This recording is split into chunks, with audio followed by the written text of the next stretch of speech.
Its status as Australia's cheapest EV may be under threat from another new Chinese small electric SUV. But the upgraded MG ZS EV promises to be much better than the outgoing model. So without further ado, let's check it out. The facelifted MG ZS EV is now priced from $44,990 drive away, making it $1,000 more expensive than when it first arrived as Australia's cheapest EV back in 2020. But it brings a bigger battery and new technologies borrowed from the more upmarket MG ZS-T. The upgraded ZS EV is now available in two variants, both of which get a longer driving range, but we'll get to more of that later. This one is the entry-level Excite. There's also the flagship Essence Grade, which costs another $4,000 at almost $49,000, but adds a few more luxury features including leather-appointed seat trim and wireless phone charging. The front end of the upgraded electric ZS is where you'll easily tell it apart from its predecessor. That's because it now features an enclosed body-coloured grille with a charge port that opens over here to an upgraded Type 2 port, as well as new 21-module LED headlights and a revised rump.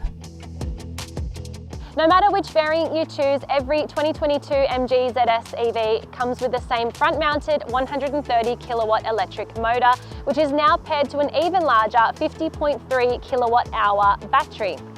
As a result, MG says you'll now get 320 kilometres of driving range on a single charge. That's up from 263 kilometres for the outgoing model, but the long-range variant sold overseas with 440 kilometres of range is yet to become available here in Australia.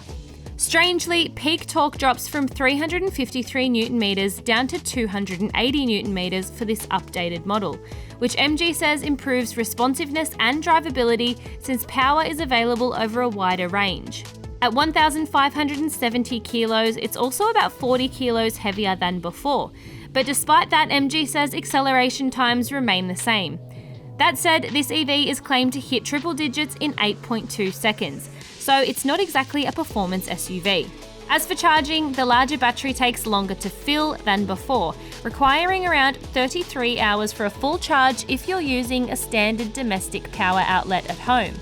But if you find yourself at a DC fast charger, MG says it'll charge from 0 to 80% in just under an hour. As before, the MG ZS EV uses a single-speed transmission operated by a rotary dial on the centre console in place of a conventional stick shifter. Inside the cabin are some pretty important tech updates, headlined by this new 10.1-inch touchscreen, which is much larger than before and now integrates many of the climate control buttons. That makes the cabin feel cleaner and more minimalist, and while first impressions are overall quite positive, look around the cabin and its affordable nature starts to become more apparent. One of the first things I noticed was this hard plasticky steering wheel, which looks to be leather appointed but is actually quite slippery, especially if you try and drive one-handed, which I know you shouldn't, but some people do. One of the first things I'd be doing is getting a grippy steering wheel cover.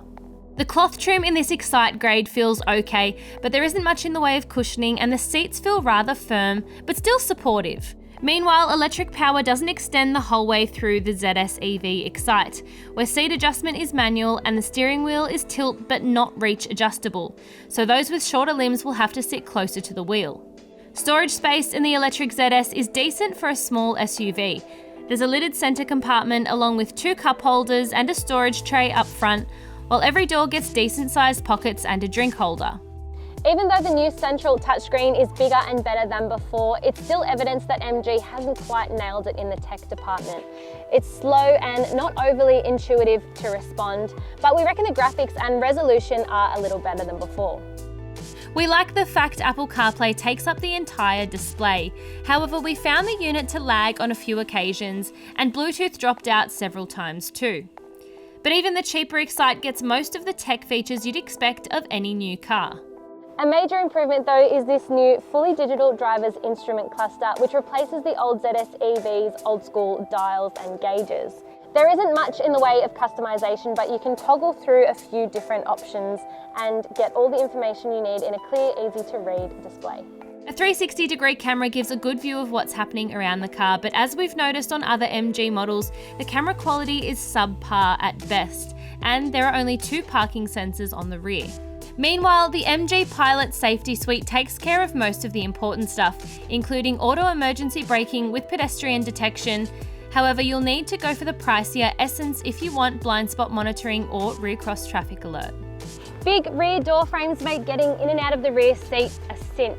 And once you're seated, there's plenty of headroom and quite a bit of legroom for average size adults. But a little more under thigh support for these seats would be nice. There's no centre armrest or map pockets, but those in the second row get one USB-A and one USB-C port, as well as air vents and outboard ISOFIX child seat anchorage points. Even with a larger battery on board, the new ZS carries over the same generous 359 litres of cargo capacity. You also get a flat folding 60/40 split fold second row, which makes for easy transport of larger items. No spare tyre, luggage nets or hooks. However, a tyre repair kit is hidden under the dual height boot floor, which is great for stashing valuables or grocery items you don't want rolling around, while pockets on either side allow for more storage. Now that we've covered the nitty-gritty, let's see what all the buzz is about.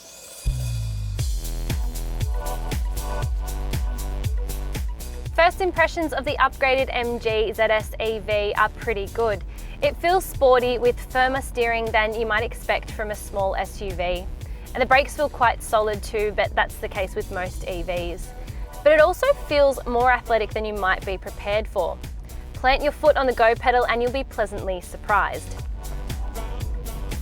Despite being a relatively torquey front drive EV, there isn't much in the way of torque steer or wheel spin when taking off hard. At least until there's some moisture on the ground, at which point the Michelin tyres can really struggle for grip. Elsewhere, it's as whisper quiet as you'd expect, but if a super quick EV is what you're after, this is not one of them. And almost every other EV out there will outrun the MG in a sprint to 100 km an hour, including the Nissan Leaf, Hyundai Ioniq 5, Kia Niro and EV6, and the new BYD Atto 3. But it feels just as nimble and easy to get around in as before, even if it's slightly heavier, and even despite the fact that MG hasn't made any mechanical changes to its chassis, which is a little disappointing if we're honest. That means it lacks the body reinforcements of the more refined and upmarket ZST, so there's still some crashing over bumps and ride quality remains on the brittle side, forcing you to take obstacles like speed humps a little slower.